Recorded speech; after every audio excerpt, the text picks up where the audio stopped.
Welcome. Welcome to this beautiful, beautiful setting, the Riggs Library. I'd like to congratulate Professor Nuruddin for getting this conference set up so quickly. He's done an amazing job in getting Georgetown connected with India. In fact, he's done it so well, he's actually got the monsoon to come up and show up here in DC today. So, obviously, that was just an opening act, the real act starting now. But no, it was truly an amazing session before this, but we've got something great coming up, something that actually got me to take the Saturday morning away from my 18-month-old daughter and be with you.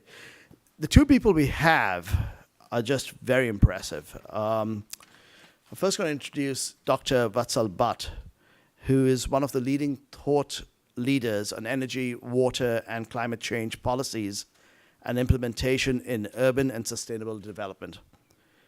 As a senior energy policy analyst at the Brookhaven National Laboratory, he has worked on various national and international assignments for the U.S. Department of Energy, the U.S. Department of State, the U.S. EPA, the National Science Foundation, universities, foundations, and international governments. I'm going to give you just a few highlights because obviously he's had an extremely illustrious career. We've all heard about LEED certification for buildings. Apparently, Dr. Bhatt has taken it to the next step, LEED for cities. So he consults with the U.S. Green Building Council as the Director for Cities and Neighborhood Developments and has helped conceptualize and make operational the LEED for Cities certification program. The next thing, which to me was pretty cool, is that apparently the National Institute for Standards and Technology, NIST, has been working on developing an Internet of Things-enabled smart cities framework. And he co-leads the application frameworks working group on this project and serves on the technical advisory group for the ISO's Technical Committee 268 for Sustainable Cities. He has also led the US DOE's US-India-China Cities Partnership for 2007 to 2014, provided them with technical assistance, and both at the state and local government. So he's very, very qualified to speak here today about the nexus between US and India. He serves as a senior policy advisor to the US State Department on managing US-China's Eco-Partnerships Secretariat. He's a lead author of the U.S. Global Change Research Program's first ever assessment of the effects of climate change on energy production and use in the United States. Finally, he holds a Masters of Urban and Regional Planning in Environmental Planning from SUNY Albany and CEPT University in Ahmedabad, India. So that's Dr. Bhatt, and he's just one of the two persons we have today. The other person, equally impressive, is Dr. Robin King. And actually, I'm going to mention her first, her most recent accomplishment before I go into other things. She recently became an overseas citizen of India. She's got an OCI card. And if anyone's actually applied for that, you must realize how difficult that is to get. So congratulations on that. But she's also an institutional economist with experience in public, private, international organizations, and NGOs. She has international experience with a focus on the US, Latin America, and India. At present, she's the Director of Urban Development at the Ross Center for Sustainable Cities at the World Resources Institute, WRI. She has held positions at Mellon Bank, the US Department of State, the OAS, the G7 Group, and the Center for the Study of Science, and Technology, and Policy, which is CSTEP in India, before joining WRI. Some of her highlights of her career include working on the economics and trade component of the Middle East peace talks for the US State Department, helping start a science and technology policy think tank in India, CSTEP, and most recently, moving WRI's work in urban development from merely focusing on urban design to incorporating governance and finance aspects as well. She has a PhD in economics from UTA, the University of Texas, Austin, and perhaps more importantly, or perhaps most importantly, is a Hoya. She's an undergrad alum, having gotten a degree in international relations from Georgetown University. So Hoya Saxa. Finally, we're actually fortunate to have a teacher as an adjunct faculty member here at the School of Foreign Service.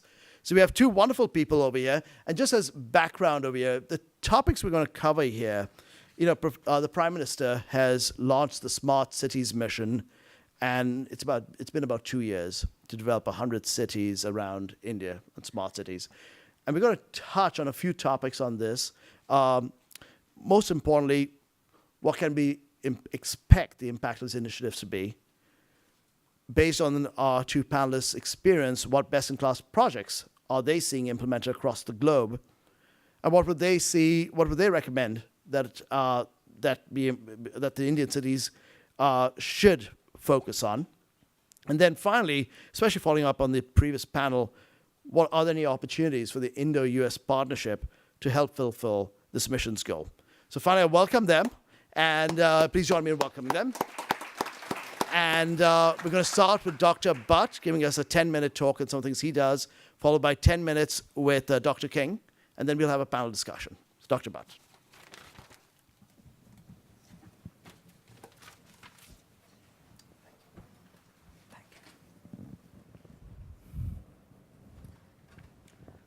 Thank you all for being here this Saturday morning, and I sincerely thank Georgetown India Initiative for inviting us here.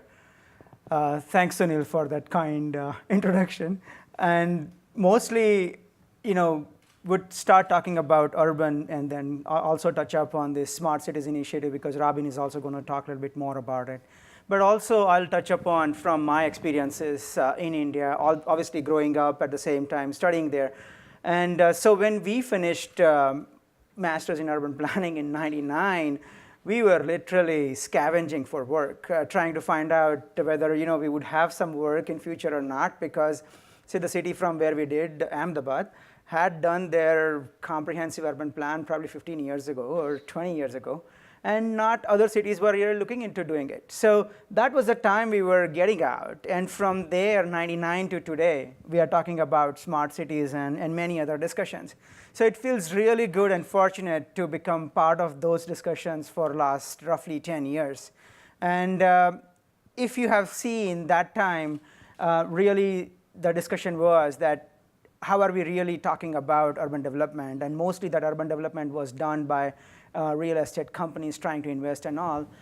Then you can see in early 2000s, the government started the Jawaharlal Nehru National Urban Renewal Mission.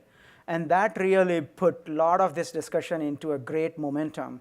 And cities did roughly, the bigger cities, 63 bigger cities, did a lot of urban planning related projects, obviously starting with comprehensive plan that we all were worried about, but at the same time then doing all detailed plans in urban infrastructure in so much of speed and momentum that not one or two of us, but then many of the urban planning schools got started and all. So that was the kind of initial momentum for urban development in India. And then many other ministries and other agencies really took helm of all this discussion and took it forward. So when I started my collaboration from US Department of Energy with India and then extending into China, so we started with working with cities. And we thought that Ministry of Urban Development probably would be a natural partner for us to start that discussion because they were talking about JNNURM, the mission that I talked about, and all the cities. But slowly, being an Indian, started looking into many of these details of where we can partner and all. So we forged collaborations with 8 to 9 ministries in India for US Department of Energy to really talk about sustainable cities, eco-cities kind of discussion and all. And just to talk about 100 smart cities discussion that we are talking about right now, 60 cities are part of it. Roughly that brings in 63 to 64% of all the jobs and economies and economic engine that is being developed. But at the same time, many other ministries working on many other different parts of that discussion also did a lot of good work. So for an example, Ministry of New and Renewable Energy really worked with 60 other solar cities. That time in mid-2000s, we had Solar America Cities program here, based on which they started solar cities in India. And they worked with 60 cities. And that was really interesting because it was not only those big cities that we would generally know of, but that would also capture cities like Tirupati, which is a religious destination to many other high elevation cities and all other parts of it. So point is that kind of discussion, which we were worried about in 99, got really picked up in 2000s. And right now we are talking about these 100 smart cities. And even Ambassador Verma was talking about the kind of detailed infrastructure that we have there, or even on the network, on internet, social media, everybody's there. I think that tells at what level our cities have leapfrogged in last 10 to 15 years. And that is really heartening as a person working on urban activities, but also an Indian who is still trying to work a lot in India, trying to promote many of these renewable energy efficiency kind of discussion. At the same time, now talking in terms of smart city discussions and trying to see how we can really make all these things integrated rather than them operating in silos. And when we started discussion in 2006-07 timeframe, not most of the cities were talking about these things in a comprehensive manner. Forget about those Indian cities, but here cities in US were also not talking in that comprehensive manner. So you can see in 2006-07 timeframe when New York City started with this comprehensive plan YC 2030, that was one of the interesting initiations. Many of the cities by that time here had talked about that climate action plans, but not much in detail. So we took that kind of discussion back there in India and said, how can we really now talk about comprehensively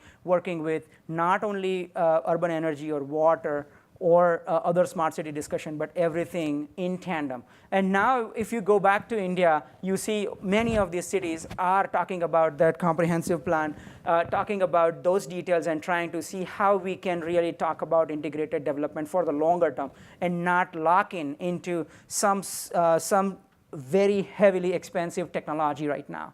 So, I mean, Robin is going to talk about a lot of transportation, but on the energy front, we know that right now there are so many cities talking about solar rooftops. They have instituted many of these policies to put solar rooftops into their codes, building codes, and other urban development codes, their zoning regulations. They are talking about taking out solid waste-based methane to energy to other aspects of it, or wastewater treatment to methane to energy and many other aspects of it. So this is the kind of interesting development, WISAG, Vishakhapatnam, that many of us know about in the city, the state of then Andhra Pradesh. And they had recently met with a very bad cyclone. And after that, they have revitalized, sprung back up like what New York did after Sandy and all. And these guys did such a great change to, obviously greening the cities, just greening the city, but at the same time putting LED streetlights. And on those LED streetlights, they started putting Wi-Fi and all those different things. Many of us know about the public transit that is being put up. Like in my own hometown, Ahmedabad started with bus rapid transit system. And interestingly enough, we did a studio when we were doing our master's in urban planning in a transportation studio, and in which we tried to look into BRTS and other options. And from there, our school took it to the commissioner and mayor and then expanded it. So likewise, many of these initiatives are so interesting and novel, so that when I started that collaboration between US and India, then even many of the Indian cities were able to talk about their good works and collaborate and share those good practices with cities here in US as well. For example, Atlanta learned a lot of good experiences from Ahmedabad about this bus rapid transit system, and then connecting that with bicycles and other modes of transportation. So I think smart cities discussion, coming back to what Sunil started, is not only about IoT-related discussion. And I'm very happy that at the Ministry of Urban Development, at the same time, Prime Minister's office level, they have really started to have that discussion at all levels. So obviously, public safety, health, education, equitability, prosperity are also part of the infrastructure and IoT-related discussion that we are having. With that, I'll stop here, but we'll be happy to take that discussion further in our further dialogue and question and answer. Thank you so much, guys.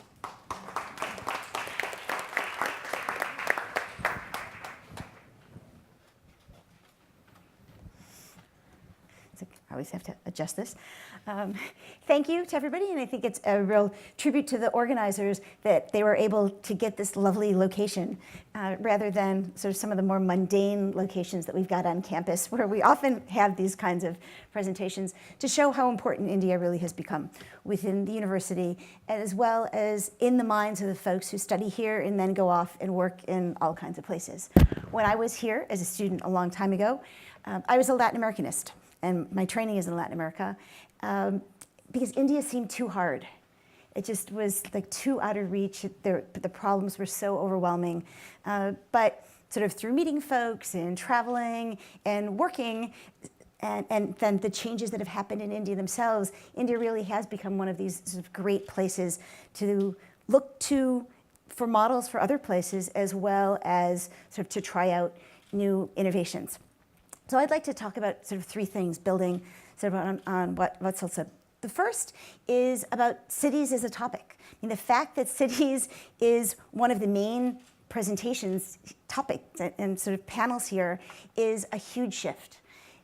Cities traditionally in India haven't been a focus, right? Policy, budget allocations have really been sort of, I would say, very strongly biased towards rural areas, partly because of the history and demographics, but those things are changing. And so cities now are it's been sort of a slow evolution, but cities are getting attention and are getting programs like JNNURM, beginning in sort of the Smart Cities Initiative. But there, I think one of the things that we as sort of scholars and folks who work in the field can bring is the need to say, yes, we've got rural India and the challenges are quite different than they are in urban India, that we can't just think of them sort of as rural here and urban here. We really need to think of it as a continuum, and we need to think about those peri-urban areas that fall between cities and rural in terms of laws, in terms of allocation, in terms of thinking about sort of the evolution of the economy and the society, and some of the environmental impacts of that kind of incredibly rapid change. So that's sort of something that really is a dramatic shift. I think that we can draw on a lot of really good traditions that existed from a point of view of looking at urban design and urban planning, of villages where people walked and where you could get to things sort of relatively easily. But we need to think about how you evolve from those villages to megacities. And as you've got smaller cities or in small towns that rapidly are growing and absorbing all of this sort of population that's moving in from rural areas into the cities.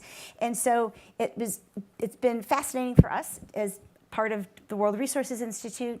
Our office in India has been working very closely with the government in MOUD, the Ministry of Urban Development specifically, first to help design the smart cities sort of project and the competition.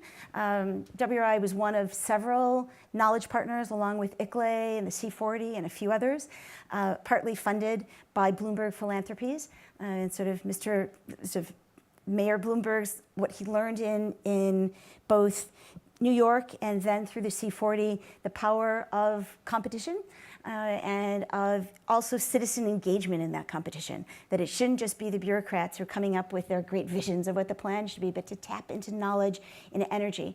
And the competition model has some problems, right? It tends to allocate resources to the folks that are the best organized and are the best positioned, but it sort of as a pilot and as a start, I think that was sort of a great thing. So in addition to helping sort of think about the program, we've also worked with many cities in coming up with their projects and their proposals, and helped ensure that there was public participation in the process, but also that it was fact and evidence-based, and it wasn't just sort of pie-in-the-sky dreams of something that was never going to be actually implemented. And so one of what I'd like to focus what I talk about is really on the integration, going beyond sort of these silos that we often saw in the JNNURM sort of comprehensive development plans that really were more like a list of projects than they were a comprehensive, holistic view of what you want your city to be.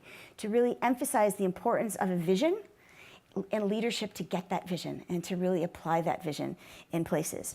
And so one of the sort of specific policy or strategies that we can see in many of the winning proposals, and that we see not just in those proposals, but also just in policy throughout, is something called transit-oriented development. And this is what I spend a lot of my time on right now.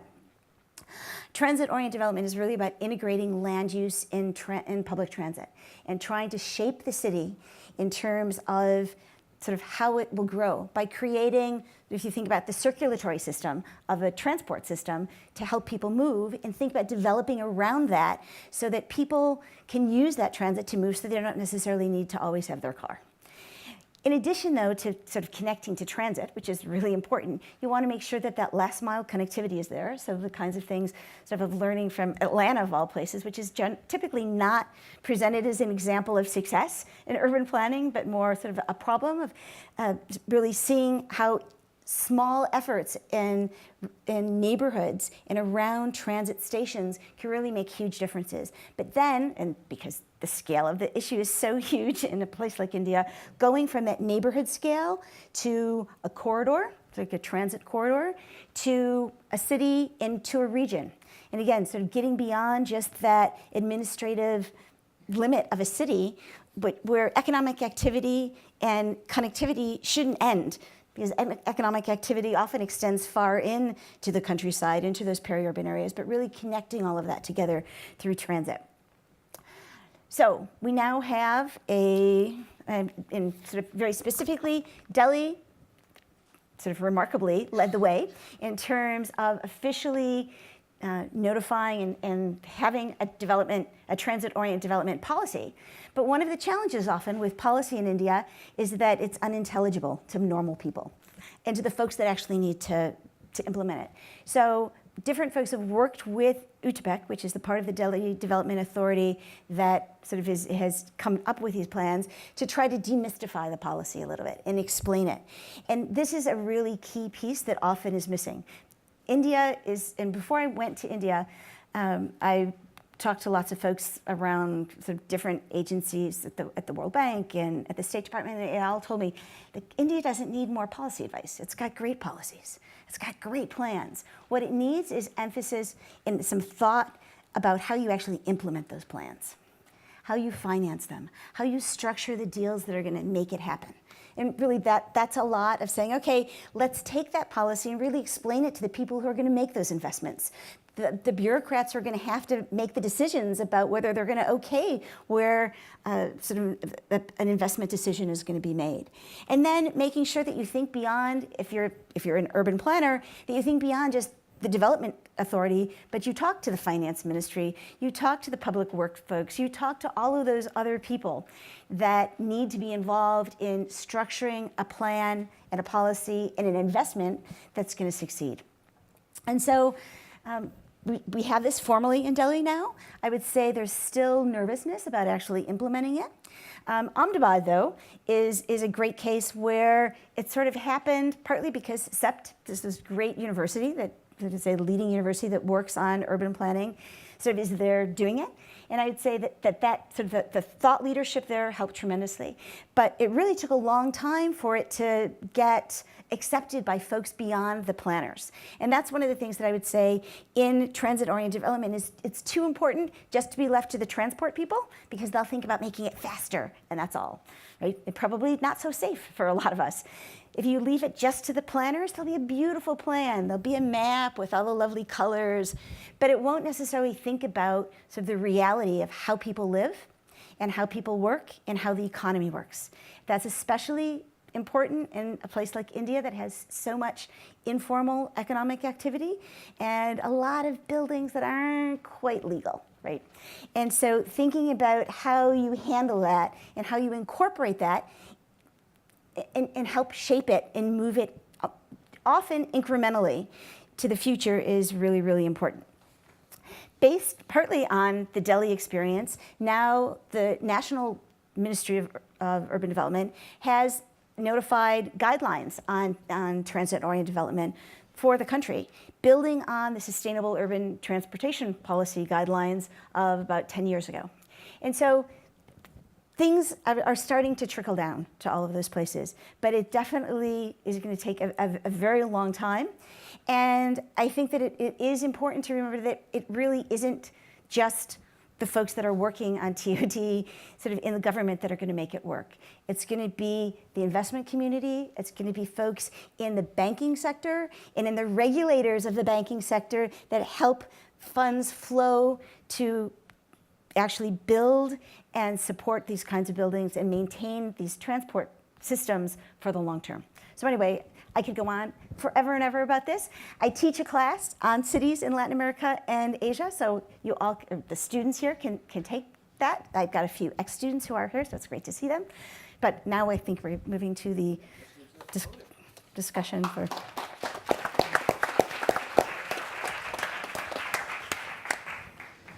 Doesn't matter. Thank you. Sure, I'll have you sit there myself. So if anybody has questions, just email them to me. Just keep things flowing over here. My email address is my first name dot my last name at georgetown.edu. So sunil.madan@georgetown.edu. I know you've just been speaking, and I'm going to start with you, if I may, Robin. Sure. So the Smart City Challenge in the US, the Department of Transportation sets us up. 78 cities apply, 7 win. WRI starts advising the winners. What have you learned from that? And then I'm going to bounce to you, Vatsal, to talk about how can we leapfrog what Robin's learning here in the US from Smart Cities Challenge to what we can do in India. So let's start with you, Robin. So it's actually the Smart Cities Challenge in India that we worked on. Oh, right. So what about the one in the US? In the US, we've been somewhat involved, but we're far more involved in India, India actually. And I would say that a big thing that we learned is that public participation is key. And that is important as a sort of for continuity over the course of different political cycles, as well as tapping into knowledge and making sure that the kinds of projects had popular support. But I would say the biggest thing that we learned really was that technology is important, and it's this great opportunity to provide different kinds of opportunities or provide different kinds of ways to capture information, to use it to better manage resources. But technology alone isn't going to do it. The governance around sort of technology and how it gets used and how decisions get made is probably more important. And that means, how decisions are made, how resources get allocated, how transparent that process is so that people feel that their money is being well used and that they can be part of it, that it's not something that's being imposed on them, but that it's part of what they can build sort of going forward. Sure. So then I'll say, from what you've seen across outside globally, what are some of the things from the missteps that other persons have made that India could actually learn? But can I go back to your Yes, please, yeah.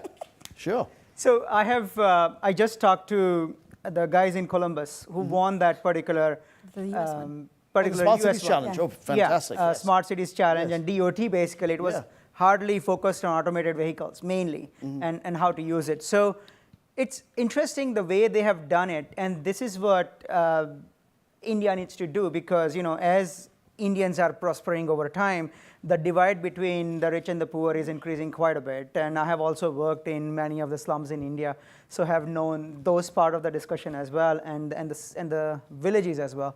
So going back to Columbus, they did an interesting kind of activity in which they tried to connect obviously the housing, the commercial, the industrial, into that automated vehicle discussion, which is very useful to what you just said, that it's not about how to have the technology or whether to implement the technology here or here, but how to interconnect those things and for the usefulness of the people who are disadvantaged in a way, for an example.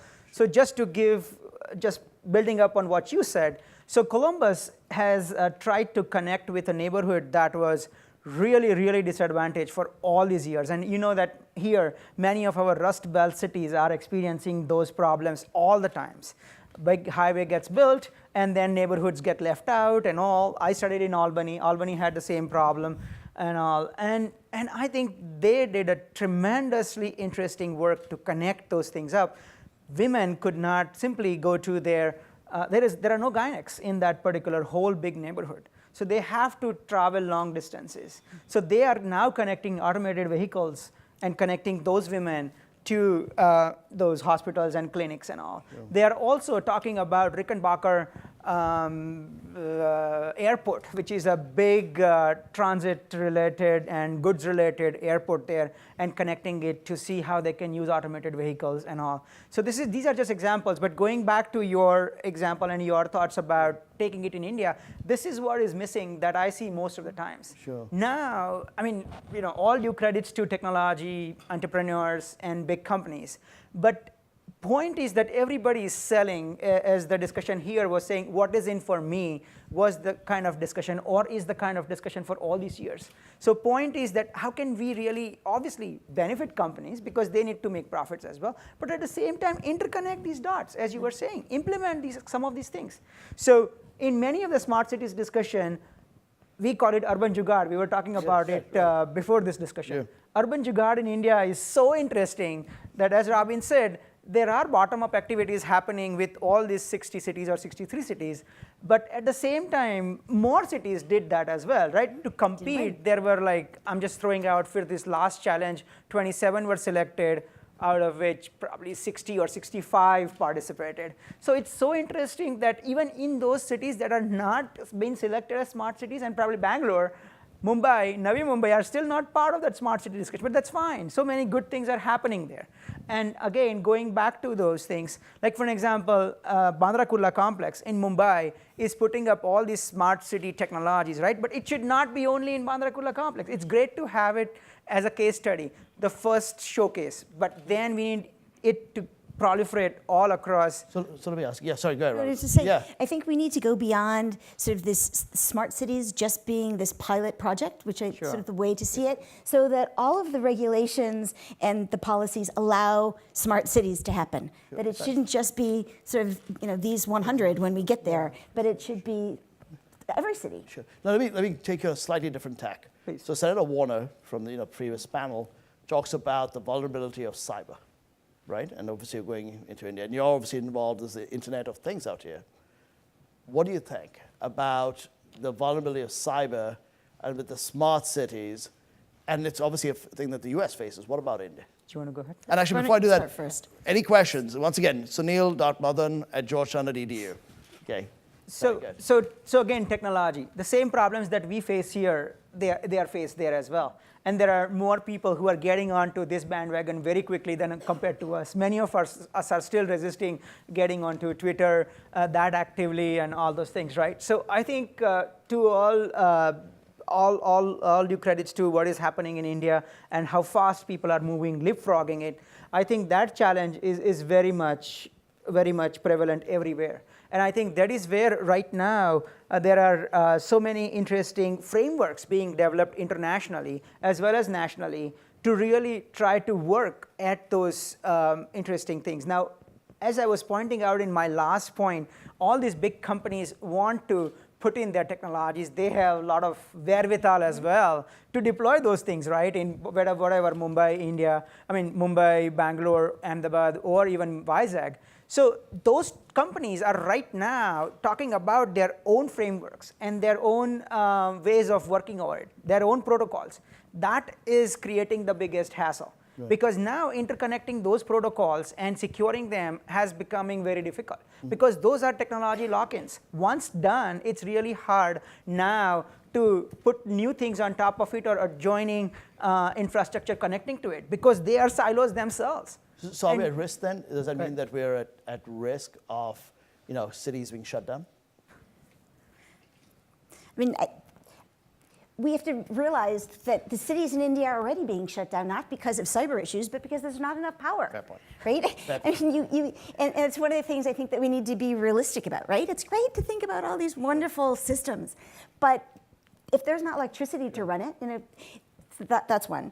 I think another, there's still, and I don't know about the current government, but folks in the government are often using Hotmail accounts still. Right. That are, I'm not a hacker and I can think about how to do that, right? And there's some studies that are out there that have shown sort of the vulnerabilities. And again, it gets to how the government sort of just how people work and those being aware of those processes. But the third thing, and the thing that I think is really important, I was in a panel in Delhi 3 weeks ago about data. and the importance of standards. That we're collecting data, and sort of for anything that's smart to work, you really need interoperability of data. And we don't really have very good data standards. I mean, that's true here. We've made a great progress, I think, in the US and internationally. But India sort of wants its own standards, and that process is moving very, very slowly. And until that happens, all of this data, we won't be able to truly tap into the power of technology. And then you need to worry about things, sort of the security of it. That needs to be built into it. There also needs to be, I think, and there's a sort of another sort of point that often gets overlooked is sort of the issues of privacy. Right. And right now, a lot of the data that is available that the government is trying, where it's trying to do the right thing and make it transparent and make it and be more open about it, often doesn't anonymize the data sufficiently.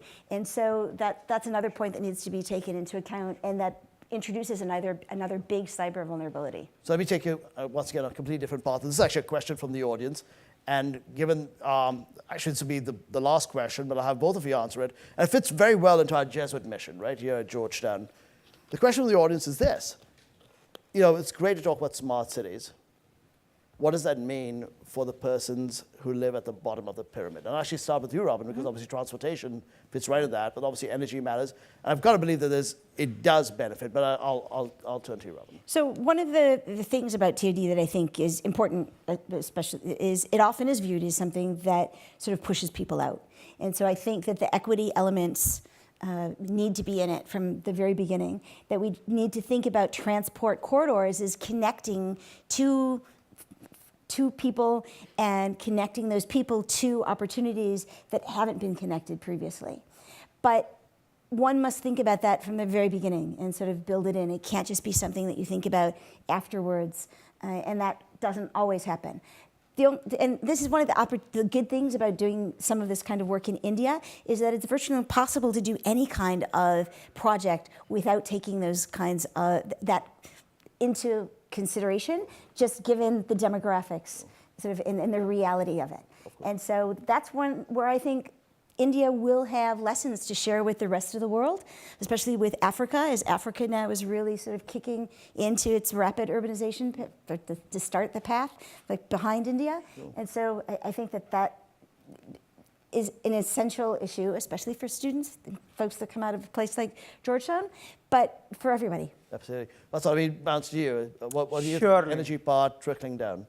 So basically, you know, as Robin said, we need to have that comprehensive urban development, and we need to have an urban progress for everybody, all of us. So that is where recently at USGBC, the new certification system that I tried to help launch is about cities. And mostly USGBC's work in buildings has been known for the top 5% of the buildings arena, but here we are taking a different tack. And that is where what you talked about is urban equitability, prosperity, health and safety and education aspects are key part of it, similar to our interest in promoting energy, water, transportation, and other infrastructure, and their access to it. Sure. So even for that bottom pyramid, for their access to energy, water, health, education, and all are big part of it. And that is where what we are doing now for Lead for Cities is to really promote that aspect of it and how we can really see that access part,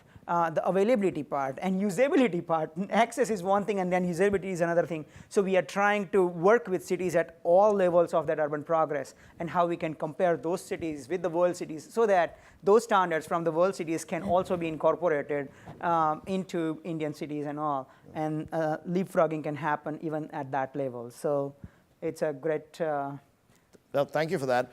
As you can see, 45 minutes is not long enough to talk about this. We should actually, Professor Nurdin, hopefully this will be a day-long topic in the future. But can you join me in thanking our two panelists over here? It's very kind of you to spend your time over here. And thank you so much. This is very helpful. Well, it was an Earth Day, so thank you for inviting us on the Earth Day. Yes. Thank you very much. That's Thank true. you. Definitely.